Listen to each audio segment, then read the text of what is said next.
My name is Noah Whitaker.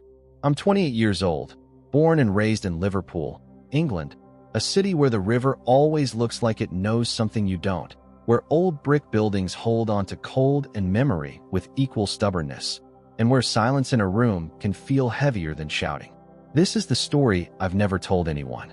I call it, she said, "Your silence speaks louder than my words." It began in late November, on a night when the city seemed wrapped in wet glass.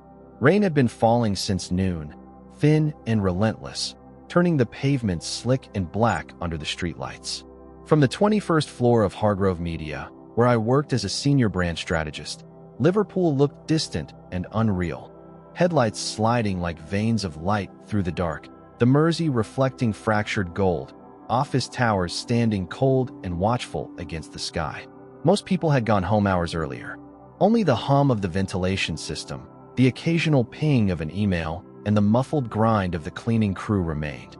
I was still at my desk, jacket off, tie loosened, staring at a pitch presentation I had already revised 3 times.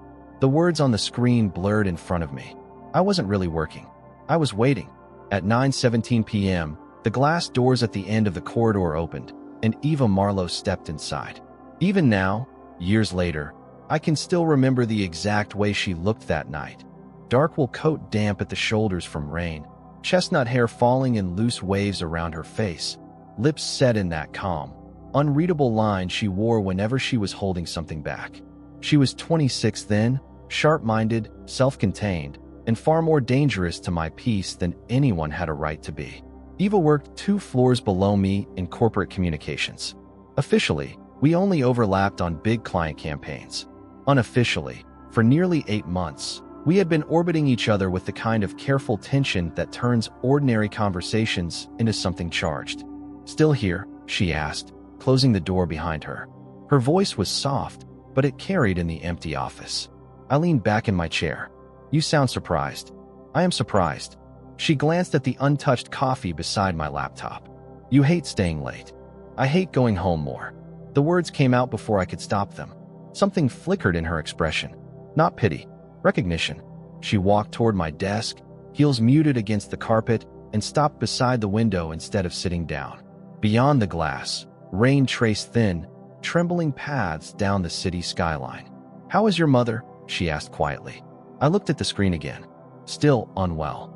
That was the simplest version, the safer version. The truth was uglier. My mother had been deteriorating for months after my father left her for a woman barely older than me. The divorce had stripped something essential out of our family. My younger sister, Chloe, refused to speak to him. My mother swung between grief and fury so violently that every visit home felt like entering a building with a gas leak, one spark away from disaster. And I, somehow, had become the designated steady one, the son who absorbed everything, the son who answered late-night calls, the son who said, "I'm fine," until the words lost all meaning. Eva turned from the window and studied me. "Noah." I hated the way she said my name sometimes. Softly, like it mattered. "What? You've done that thing again." "What thing?" She gave the faintest, saddest smile. "Gone somewhere I can't follow." For a moment, neither of us moved. The office lights reflected faintly in the glass behind her, making her look like she was standing between 2 worlds, the warm one inside, and the cold, unreachable city beyond it. I had wanted her for months by then, not in the shallow way men often admit to wanting women. I wanted her presence, her mind, the strange stillness she brought into rooms. I wanted the feeling of being seen by her, which was somehow both a comfort and a threat. But wanting was one thing. Letting someone in was another. "I'm just tired," I said. Eva held my gaze. "You always say that." "What do you want me to say?" "The truth." The room went so quiet I could hear the rain ticking faintly against the windows. I stood and crossed to the printer, more to put distance between us than for any reason. "The truth is I have a pitch at 9 tomorrow. My family is a disaster, and I don't have the energy tonight for one of your psychological interrogations." The second the words left my mouth, I regretted them. Eva's face changed very slightly. Not dramatic. That was never her style. If pain touched her, it arrived like a shadow passing over water. "Right," she said. She reached into the pocket of her coat and placed a folder on my desk. "The Calder account notes. You said you needed them." "I hadn't asked for them." Not directly, but earlier that week, in a meeting, I'd mentioned missing part of the communications brief. She had remembered. "Eva, it's fine." "No, it isn't." But she had already stepped back.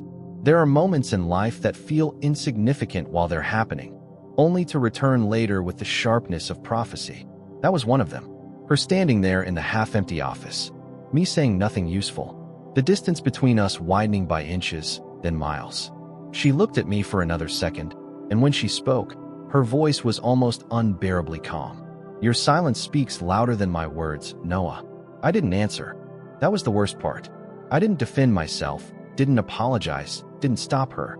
Some part of me believed there would be another conversation, another chance, another less complicated night. Eva gave a small nod, as if my silence had confirmed something she already feared, then turned and walked away. The glass doors closed behind her with a soft click. I stood there, staring at the space where she had been, while the office hummed indifferently around me. At 10:03 p.m., my phone rang. It was Chloe. I answered on the second ring. "What's wrong?" She was crying too hard to speak at first. Then I heard the words that would split that winter open. Mom collapsed. The drive to the hospital is still a blur of rain-smeared roads, red lights, and my own heartbeat pounding too loudly in my ears. By the time I reached St. Catherine's, Chloe was sitting in the corridor outside Annie with mascara streaked under her eyes, and our father standing 10 feet away, looking like a man who had arrived too late to his own life. I remember the fluorescent lights, the smell of antiseptic, the tightness in my chest, and I remember, with sickening clarity, glancing at my phone while the doctor spoke to us. One unread message. From Eva. I didn't open it. Not then. Not that night. By morning, everything between who I had been and who I was about to become had already started to shift. And I had no idea that the message waiting on my phone was the first thread in something far darker than heartbreak. By morning, the hospital windows had turned the color of dull silver. Rain had stopped sometime before dawn, leaving the streets outside slick and quiet. Liverpool looked washed out, like a photograph left too long in the sun. Inside the waiting area, nothing had changed except the exhaustion sinking into my bones. My mother was stable. That was the word the doctor used. Stable. It sounded reassuring, but it didn't mean safe. It meant the crisis had paused, not ended. Chloe had finally fallen asleep against the wall beside me, her head resting on my shoulder. Across the corridor, my father sat hunched forward in a plastic chair, staring at his hands like he didn't recognize them anymore. I hadn't spoken to him in 6 months. The silence between us had the weight of unfinished arguments, broken trust, and the quiet resentment that builds when people disappoint each other in ways they can't undo. My phone vibrated softly in my palm. For the 100th time since midnight, my eyes drifted to the message from Eva, still unread. I told myself there had been more important things to focus on. My mother, my sister, the chaos of the night. But the truth was simpler. I was afraid of what she might have written. Finally, sometime around 7:40 a.m., I opened it. It wasn't long. Just one message. "Noah, I don't know how to keep reaching for someone who refuses to reach back. I hope one day you understand why silence hurts more than rejection." That was it. No anger. No accusation. Just a quiet farewell. Something tightened in my chest. I stared at the words for a long time, the hospital corridor blurring slightly in my vision. I should have replied immediately. I should have said something honest for once. "I'm sorry. I'm scared. I don't know how to let someone care about me without feeling like I'm going to break something." But habits are powerful things, and silence had become mine. So I locked the phone and told myself I would reply later. That decision would follow me like a shadow. 3 days passed before I returned to work. Hospitals have a way of bending time. Hours stretch into something shapeless. The outside world keeps moving while you remain suspended in a fluorescent bubble of worry and stale coffee. When I finally stepped back into Hargrove Media, the building felt strangely unfamiliar. The lobby smelled faintly of polished wood and citrus cleaner. The receptionist gave me a sympathetic smile. Someone from accounting waved awkwardly. Word travels fast in offices. I took the elevator to the 21st floor, my stomach tight for reasons I didn't want to examine too closely. Part of me expected Eva to be there, at her desk, in a meeting room, passing by the glass corridor with a file tucked under her arm. But when I stepped onto the floor, something felt different. Quieter. My colleague Marcus leaned over the divider of his cubicle. "You're back." Apparently. He hesitated. How's your mom? Recovering. That's good. He scratched the back of his neck, then added carefully, You missed quite a week. I frowned. What happened? Marcus lowered his voice slightly. Eva resigned. The words landed like a dropped glass. What? She left Monday morning. My mind scrambled to catch up. Left the company? Yeah. That doesn't make sense. Marcus shrugged uneasily. That's what everyone said. She just walked into HR, handed in a resignation letter, cleared her desk, and left before noon. Did she say where she was going? No idea. Something cold slid into my stomach. When did this happen? I asked. Monday.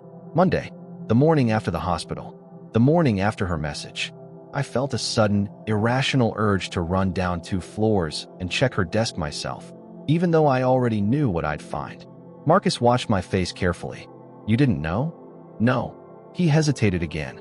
There was something else. What? Marcus glanced toward the glass conference rooms to make sure no one was nearby. Apparently, there was some kind of issue with the Calder account files. My chest tightened. What kind of issue? Internal investigation stuff, he said quietly. Finance reported some sensitive strategy documents went missing. HR's being weirdly secretive about it. My mind immediately jumped back to that night. The folder Eva had placed on my desk. The Calder account notes. A strange chill crawled along my spine. Did anyone say Eva took them? I asked. Marcus shook his head. No accusations. Just rumors. Rumors. I walked slowly toward my office, my thoughts spiraling. Eva had left without saying goodbye. The files she gave me were connected to the missing documents. And the last thing she said to me had been about silence. Inside my office, the folder was still sitting exactly where she had placed it. Untouched. I closed the door behind me and stared at it. Something felt wrong. Not just uncomfortable. Not just suspicious. Wrong in the way quiet rooms sometimes feel wrong when you realize someone was watching you before you noticed them. Slowly, I sat down and opened the folder. The documents inside looked ordinary at first glance. Client briefing notes, campaign timelines, strategy outlines. Then I noticed the envelope tucked into the back. Plain white. My name written across the front in Eva's handwriting. My pulse quickened. I tore it open. Inside was a single folded page and a small flash drive. The note contained only one sentence. If anything happens to me, this explains everything. My stomach dropped. I stared at the words, my mind refusing to process them. Anything happens to me. What did that mean? A strange feeling crept over me then. A sense that the ground beneath my life had shifted slightly, and I was only just beginning to notice. I reached for the flash drive. Outside my office, the normal sounds of the workplace continued. Phones ringing, keyboards tapping, someone laughing near the break room. Everything ordinary. Everything normal. But the moment I plugged the flash drive into my computer, I realized one terrifying truth. Eva hadn't just been leaving the company. She had been trying to warn me, and I had ignored her. For a few seconds, I just stared at the flash drive connected to my laptop. My reflection looked back at me from the black screen. Tired eyes, unshaven jaw, a man who suddenly felt like he had stepped into a story he didn't understand. Then the files opened. At first glance, it looked like internal documents, spreadsheets, contracts, communication logs. But as I scrolled, my stomach tightened. Numbers that didn't match. Payments routed through shell companies. Client funds quietly redirected.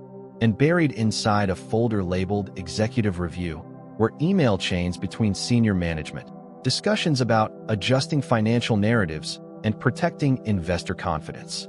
It wasn't just unethical. It was fraud. Massive fraud. My heart started beating harder as I realized something else. Every file had been copied, time-stamped, and organized carefully. Eva hadn't stolen documents. She had been collecting evidence. I opened the last file. A short video recording. The screen flickered to life, and suddenly Eva appeared, sitting somewhere dimly lit. She looked calmer than I expected, but there was something in her eyes I had never seen before, fear. Noah, she said quietly. Hearing my name in her voice made something twist painfully inside my chest. If you're watching this, it means I didn't get the chance to explain everything to you in person. She paused, as if choosing her words carefully. For months I've been uncovering financial manipulation inside Hargrove. The Calder account was only the beginning. Some of the executives are moving millions through fake consulting firms. My breath caught.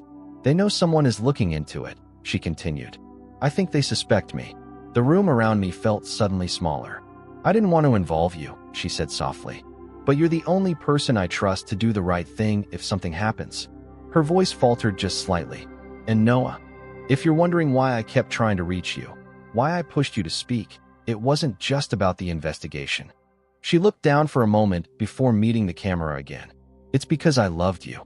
The words hit harder than anything else. And loving someone who hides behind silence feels like trying to hold water in your hands. She gave a small, sad smile. But I still believe in the man behind that silence. The video ended. For a long time, I couldn't move. The office outside buzzed with ordinary life, unaware that everything inside my world had shifted. That afternoon, I did the one thing Eva believed I would do. I took the evidence to the authorities. The investigation that followed dismantled half of Hargrove's executive board within months. But Eva never came back. No forwarding address. No explanation. Just absence. And sometimes, late at night, I replay her final words in my mind. Because the hardest truth I learned from that winter wasn't about corruption or betrayal. It was this: silence doesn't protect the things you love.